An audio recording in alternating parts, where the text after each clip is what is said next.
Salut tout le monde, bienvenue à cette vidéo sur les méthodes expérimentales. Ici, on va parler vraiment en particulier de comment faire l'analyse avec la régression linéaire pour nos données. Je vais vous guider à travers une expérience fictive que je vais vous décrire. Je vais vraiment vous montrer comment faire l'analyse de cette expérience-là. C'est parti! L'expérience que je vais vous décrire ici, c'est une expérience de mécanique très simple où est-ce qu'on a un bloc de masse m qu'on va tout simplement laisser tomber sur le sol à partir d'une hauteur h. On va chronométrer le temps que ça prend pour que le bloc tombe, puis on va mesurer le temps t. La première chose qu'on va vouloir faire, c'est une partie qu'on va faire dans le préalable, c'est établir le modèle physique pertinent. Le modèle physique, c'est juste l'équation de physique qui va relier notre variable dépendante avec notre variable indépendante. Ici, notre variable indépendante, c'est la hauteur, puis notre variable dépendante, celle qu'on va mesurer, c'est le temps. Le modèle physique, la physique pertinente ici, c'est la cinématique, la chute libre en une dimension. Donc, j'écris mon y en fonction du temps, ma formule générale. Dans le cas spécifique qui nous intéresse ici, j'ai un y final de 0, un y initial d'une hauteur h, une vitesse initiale nulle, puis une accélération égale à moins g. Je réécris ça un petit peu.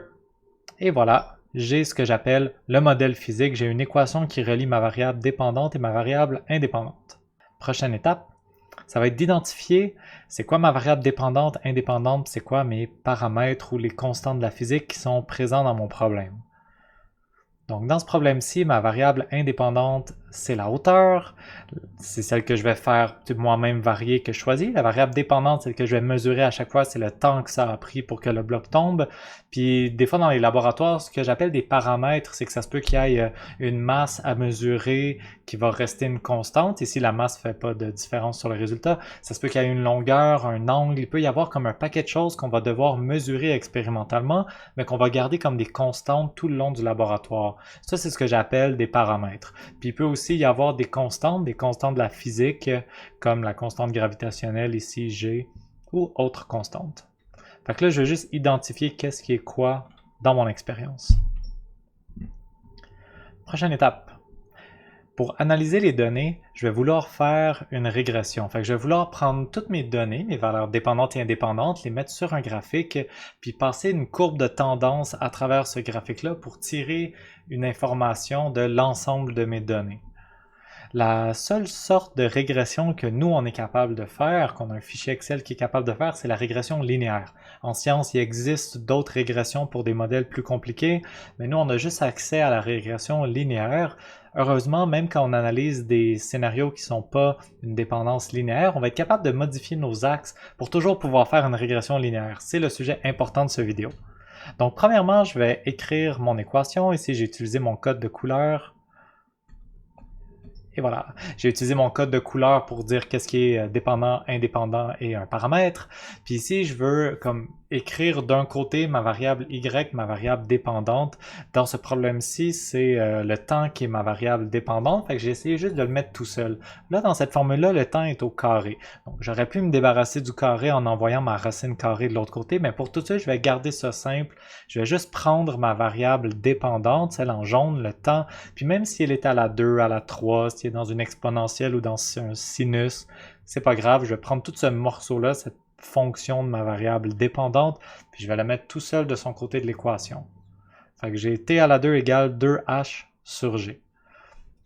La première chose à me demander, c'est est-ce que cette relation entre t et h, entre la variable dépendante et indépendante, est linéaire? Bien, la réponse ici, c'est non. Cette relation-là n'est pas linéaire à cause que le t est au carré. Si je voulais tracer t en fonction de h, je sais que ma face bloque un peu, mais voilà, problème résolu. Si je veux tracer t en fonction de h, ça va pas me donner une fonction linéaire, ça va pas me donner une ligne droite, ça va me donner ici une fonction racine carrée. Donc je peux pas faire de régression linéaire avec ce graphique-là parce que ce graphique-là est pas linéaire. Si je demande à Excel, fais-moi une régression linéaire, Excel va le faire. Il va dire pas de problème, boss, puis il va passer une ligne droite là-dedans. Mais cette ligne droite-là va rien nous dire parce que les points sont pas distribués selon une distribution linéaire. Donc, ça n'aurait pas de sens de faire ça. Ce qu'on va faire, c'est prendre cette formule-là, choisir qu'est-ce qu'on va mettre sur les axes. Au lieu de mettre juste t en fonction de h, on va modifier un peu nos axes pour que la relation soit linéaire. Donc, imaginez qu'on va choisir une nouvelle variable y, qui ne sera pas tout simplement t, puis une nouvelle variable x, qui serait potentiellement pas tout simplement h, pour que la relation entre notre nouveau y et notre nouveau x soit linéaire, que ça soit une ligne droite. Donc on définit un nouveau y, un nouveau x, cette fois-là c'est le même. Donc qu'est-ce que j'ai fait ici? Comme je l'avais dit tantôt, j'ai ma variable dépendante t est au carré, c'est comme une fonction de ma variable dépendante. Je l'ai toute gardée d'un morceau, mais je prends ce morceau-là que j'ai mis en jaune, c'est ça que j'appelle y. C'est mon nouveau y, c'est ça que je vais mettre sur l'axe des y de mon graphique. Sur mon axe des x, je regarde ma variable indépendante, le h, puis le h, il est déjà correct. Il est au numérateur, il n'y a pas une puissance, il n'est pas à la 2, à la 3, quelque chose, il n'est pas dans un sinus, il n'est pas dans un exponentiel, il n'est pas au dénominateur, il est juste multiplié par des choses. Donc le h est déjà parfait. Ma variable x, ça va être tout simplement h, aucune modification. Maintenant, je vais réécrire mon modèle physique en remplaçant t à la 2 par y, puis en remplaçant h par x. Donc là, j'ai une relation entre mon nouveau x, mon nouveau y. Maintenant, est-ce que cette relation est linéaire? C'est le but. Bien, maintenant, oui, la relation est linéaire. Si je trace y en fonction de x, ça me donne une magnifique ligne droite. Si c'est une relation linéaire, quelle sera sa pente et son ordonnée à l'origine? Vous savez qu'en général, une relation linéaire, c'est y égale mx plus b. Ou des fois, on utilise A pour la pente, ou des fois on utilise M, les deux sont corrects. Donc, Y égale MX plus B, c'est ça une relation linéaire. Puis dans la formule que j'ai ici, j'ai effectivement Y qui est égal à quelque chose, qui est constant. Dans mon laboratoire, il n'y a rien qui varie ici, multiplié par X. Mon ordonnée à l'origine, ben, il n'y en a pas. Donc, techniquement, mon ordonnée à l'origine est 0. Je peux imaginer que j'aurais écrit plus 0, puis c'est correct. Fait que ça va être la prochaine étape, toujours identifier la pente et l'ordonnée à l'origine dans notre relation linéaire. La pente, c'est vraiment juste qu'est-ce qui multiplie x. Fait que ici, voilà ma pente, c'est 2 sur g, puis mon ordonnée à l'origine, c'est 0. Fait que j'identifie que ma pente est égale à 2 sur g et que mon ordonnée à l'origine, c'est 0. Ensuite, il va y avoir une petite... Là, j'ai juste écrit avec les paramètres, la pente c'est m est égal à 2 sur g, puis l'ordonnée à l'origine est égale à 0. Dans le laboratoire, on va prendre des données. Dans ces données-là, on va faire un graphique Excel. Puis le graphique Excel va nous calculer la régression linéaire et va nous donner la pente et l'ordonnée à l'origine avec leurs incertitudes. La dernière étape qui nous reste à faire, c'est l'analyse de ces résultats-là, l'analyse de la pente et de l'ordonnée à l'origine. Là, je vais faire disparaître ma face parce que ma face est dans le chemin.